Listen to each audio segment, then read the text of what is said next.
Hey everyone, it's Pastor Jeremy checking in for our Wednesday midweek devotion. I'm just so grateful for all the things that seems to be going on in the life of our church. This past Sunday was so much fun with our children singing and the baptism of Jace Tyree and just visitors who were there, and the Siler men's class had breakfast and just their special breakfast, not just regular breakfast. They had a special breakfast, but there's just so many good things going on. And so if you've been watching and looking for ways to join in, if you've been thinking about it, we'd certainly love to have you these next few weeks. Continue to have lots of good things planned. This Sunday is Palm Sunday, and so we will have a procession early in the service where our children will process in with palm branches. I would say grown-ups, if you really want to process in through, I think we should all be part of the party, but either way, we want to be able to celebrate during this time. Tonight, for our devotion, I'm going to stick with the weekly reading schedule, and so this is the Wednesday night, Wednesday assigned text, and it's in Isaiah 13, verses 6 through 10. You know, when you get into Easter, we start thinking about all of the flowers and the beautiful weather and the sign of new life, and Easter is celebrating resurrection. And so, you know, we're going to have Palm Sunday, and we've had all these great things, and so we get really lighthearted. And so imagine my surprise and my excitement, and if you were following along, you probably felt the same when we find out that this text is this Isaiah 13, verses 6 through 10. And it's not the happiest thing that we will read. Scripture isn't always supposed to make us happy, but it's not necessarily the easiest one to read. But we're going to talk about why, and we're going to talk about what is important, and maybe why they encourage us to go all the way back to Isaiah as we are preparing for getting closer to Holy Week and just where the readings are. And so the super lightweight text for tonight, Isaiah 13, 6 through 10, says this. It says, "Wail, for the day of the Lord is near. It will come like destruction from the Almighty. Because of this, all hands will go limp. Every heart will melt with fear. Terror will seize them. Pain and anguish will grip them. They will writhe like a woman in labor. They will look aghast at each other, their faces aflame. See, the day of the Lord is coming, a cruel day with wrath and fierce anger, to make the land desolate and destroy the sinners within it. The stars of heaven and their constellations will not show their light. The rising sun will be darkened, and the moon will not give its light." Isaiah catches us here in this doom, despair, and judgment. And if we are just picking up the text, and I'm thankful for those who have edited the text or put together these translations with some headings, because it gives us maybe more context of what is going on. But we see even in the original scripture, it says a prophecy against Babylon that Isaiah, son of Amoz, saw. So it's important when we read these stories. This is not written to scare believers. When we see this doom and judgment, and we see this cruel day and the wrath and the fierce anger, rightfully so, there is something within us that cringes. And maybe even after talking about it tonight, you may still feel some of that within you. But when we see this story that originally being prophesied towards Babylon, Babylon is corrupt. This is a culture, a government that has abandoned any acknowledgement of the true God. They have prioritized all of the wrong things. The poor are oppressed. The rich keep getting richer. Everything that should not be happening according to God's design is going on. And so when we see this isn't just all of a sudden that God's like in a bad mood.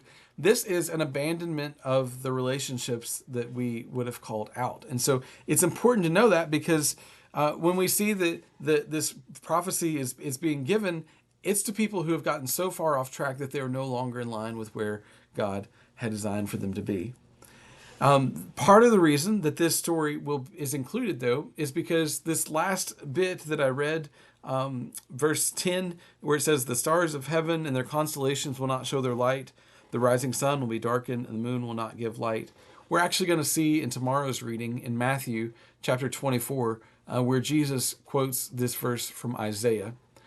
And so as we are preparing for Holy Week, this Sunday being Palm Sunday, we'll celebrate Jesus coming into Jerusalem.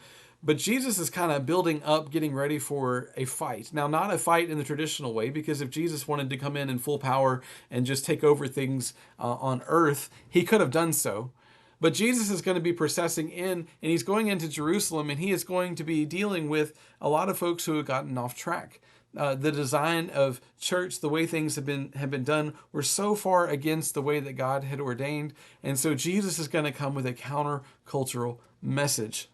And what he does is he shares this particular verse out of Isaiah and a prophecy that was given to Babylon. Now, sometimes when we see these prophecies, we wonder, what does it mean for us? But in Isaiah, we can see the things that make God angry and the way that God responds. And if God is unchanging, we're going to see that perhaps God was looking at Jerusalem, God was looking at the world, he was seeing all these things. Jesus was seeing on earth as it is, seeing on earth as it isn't in heaven, seeing all the bad things that are going on. We can see God's reaction is probably going to be strong as well. And so Jesus is laying the foundation of saying, you've heard these prophecies before, you have seen the destruction that is coming, and we know that Matthew is writing this after the fall of Jerusalem, and so you're going to see they are going to have lived this out. They're going to have seen this destruction of their town, of their community, of their way of living, and there's going to be a need a way to account for it. But in both of those things, we see a fulfillment of what had happened, but we know that one day there will be an ultimate fulfillment when all is made well. We've talked with this idea of the mandorla in our logo, the almond shape, where Jesus often comes in multiple ways. It's a combination of two things, Jesus being the lion and the lamb, the Alpha and Omega. We see Jesus being full of grace and full of truth. And one of the things that I struggle with sometimes is I'm so excited about God's grace that I kind of want to ignore, I'm just being honest here, I don't want to focus as much on the judgment, the truth, but Jesus calls us to examine both of these things. And so if I'm reading this story out of Isaiah and seeing about this destruction, there's a couple of things we need to keep in mind, because we see Jesus also talking about destruction and the days of judgment that are coming in Matthew. And so we're seeing this consistent theme. It is important for me to acknowledge that when God is moving in the world, sometimes it is going to still hurt. I can have compassion on people when they are struggling. I can feel compassion towards myself, towards family members when we see that we've gotten off from what God has called us to do and we deal with the real earthly consequences. I believe that when God is going through there may be this prophecy of having to wipe away things, but I imagine there's also this compassion of being sad that this is how things are going to have to be. And so we can see that it is okay to acknowledge that it is hurtful, that it is painful, that it sometimes doesn't add up. But then we can also be excited by this. And here's what I think is the thing that we miss out. If we are people of the good news and we're reading these things that are sometimes a bit harder, one of the things that's really helpful for me to remember is that this is the story that good will win over evil. When God is wiping out, he is not going out and just wiping out everything because he's mad and in a bad mood and wants to hurt everyone. It is because he wants to make sure that creation is one day restored to the way that God has designed it to be. And in order for that to happen, it means that there are hard situations, there will be hard times that have to come. Jesus will say this, some things have to pass. Because of the world in which we find ourselves, there are just consequences of sin, and there are frustration, and there are judgment. But as the people of God, we can find some hope in this, that when Jesus comes establishing a new kingdom and a new way of living. I don't want to get too far ahead of myself because we're going to talk about this on Sunday as we get into Palm Sunday. But Jesus comes and he is showing such a different way of living.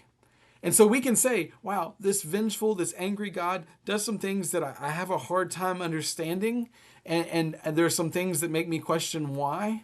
But at the same time, I have to trust that if God is good and that if God has designed all things for his glory and that God is able to take the very worst things in the world and to turn them into the very best, that the means in which God chooses to do so are the ways that God chooses to do so, and I have to learn to be okay with it. Jesus is coming into Jerusalem. He is trying to prepare his disciples. He knows that when he comes to Jerusalem, this will be the end of his earthly life before the resurrection. This will be the end of ministry as he knew it. And he wanted them to not be surprised by this. And so he gives them this warning of all the things that have to play out. Now, they may have not understood it. They may have not been able to get on board with it. They may have taken them years and years and years to understand what is going on. But Jesus is pointing out that he is this fulfillment of the Old Testament scriptures, that he is coming in to take over and to rule, but not in the ways that they expected. He doesn't come in and establish a throne in Jerusalem, and he doesn't command everyone to bow down to him.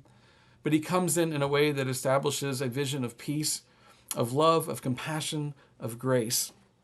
And so we can grieve what is bad, but we can also find hope in our future. When we see something in Isaiah, we can say, wow, this sounds really scary, but at the same time, I am glad that when I look at the world and it feels like everything is a mess, to know that as much as it bothers me, it bothers God even more. You know, we think about the situation, unfortunately, in Nashville this week. And we see the destruction of children being shot and parents being shot and the heartache. And we're seeing just all the time in different communities this heartache that goes on. And I get really angry. I get really upset because I say, why is this happening? And why is this the world that we live in? And why do people not want to actually be a part of finding solutions to these issues instead of just arguing with each other? And sometimes it is helpful for me to know that as angry as I feel inside, God is bothered even more, and that someday all shall be well. Now, if I had things my way, it'd be happening right now, but it's not about me. It's not about the way I would do things. It's about God's ultimate vision for the world and God's story about how he's redeeming. But if you turn on the news and you get so angry and you get so frustrated and you just wonder why things are the way they are, sometimes we just find comfort in saying God is just as upset. God is angry that this is happening. This is not in line for his vision of the world. And we trust that as Jesus is coming, he is coming establishing a new kingdom. And so when God is upset, when God is frustrated, God acts in a certain way. And our responsibility as believers is that we also need to be about changing systems, whatever that may look like. I'm not giving political answers to one particular issue, but I'm saying that as the people of God, if we are participating in this way that Jesus has taught us, it means that we are a part of making the world a better place. It means that we are seeking to create safe places for people, safe places to learn and to grow and to figure out who they are, safe places to ask questions, safe places to be who God has created them to be. And in doing so, that means that sometimes we're going to have to upset other people. To be a peacemaker, unfortunately, means that sometimes we're not going to be able to create peace. Let me say that again. To be peacemakers is going to upset those who are wrong. And sometimes it's me. There are going to be times when somebody comes in being peacemaker and it's going to hurt me because I'm going to realize that it was my sin, it was my anger, it was my issues that contributed to the problem. But nevertheless, we have an opportunity as we approach into Holy Week and as we walk through the steps of the final days of Jesus, and we imagine on Monday, Thursday, and on Good Friday, the death on the cross, we get to say, we know a God who is hurt by the state of the world, who does not want things to be the way that they are, and who has promised us that one day all shall be well. It's going to hurt for a while. It's going to hurt maybe more than we would like, but nevertheless, we trust in God's story. So when we read something like this Isaiah text, we realize that Jesus is referring back to this. So later in the week, if you're reading along, you're going to see that Jesus is referring back to this story. But ultimately, we trust that even if things are not great now, we know that one day things will be better. I don't know what to do with the rest of this tonight. I'm going to be real honest. Sometimes it just helps to know that we have a God who is bothered by things even more so than we are. That God sees it, that God sees the ugliness, the way that we treat each other, that God sees our hard-heartedness and our hard-headedness, and God sees the brokenness and the hunger and the frustration and the evil and the mean of the world, and that God is not just one to sit back, but God is ready to take action.